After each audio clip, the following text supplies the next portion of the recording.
I'm Brandon. I'm going to nitpick Godzilla -1 because it's a really good movie and it deserves that kind of attention. Why does a great movie deserve nitpicking? Well, a crap movie doesn't deserve a second thought or another glance. Godzilla -1 is a really good movie that is just this far away from being truly great. What is it, in my humble opinion, that keeps it from being truly great? In a word, nuance. Just lack of nuance. We have the camera, for example, in shot after shot where it's placed in a way where it needs to be. You can see the scene, but it's not magical. It's not cinema. It's not a sweeping panoramic wide shot, shocking, seeing the distance of the towering beast over the buildings and the structures. It's serviceable, it does its job, but it's never that real moment of true mastery of cinematography that I think would just elevate the movie. You can see the monster coming through mist and smoke. There's a couple okay shots here. There's one great shot overhead and you can see the shadow of the monster under a boat. That was great. That kind of thing is few and far between. Most of the time the camera is just doing the job of being a camera and getting the action. The other thing missing is a lack of reaction, that anticipation and reaction from people.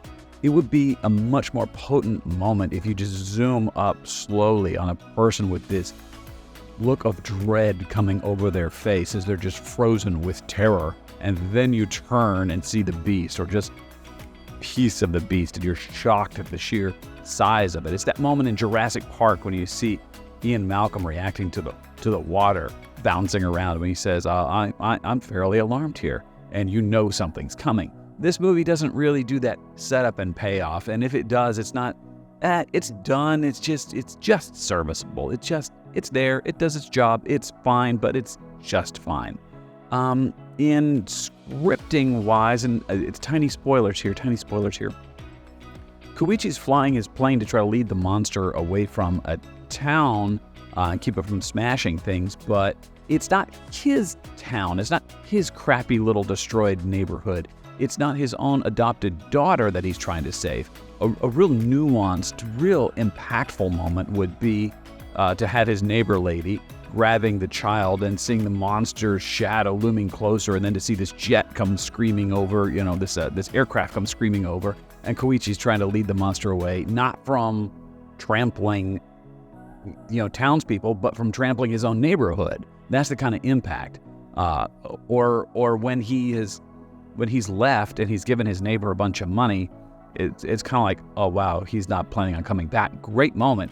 But I was disappointed in the theater, in the moment, that he didn't include a bag of rice. Why?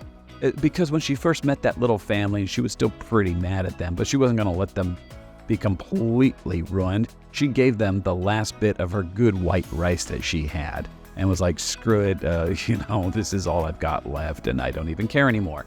If he had included money and a bag of rice, if she had picked up a bag and poured out rice into her hand, that would have been like, oh, just chef's kiss. So, good movie, but I'm missing these just moments of nuance in the script, and particularly in the cinematography.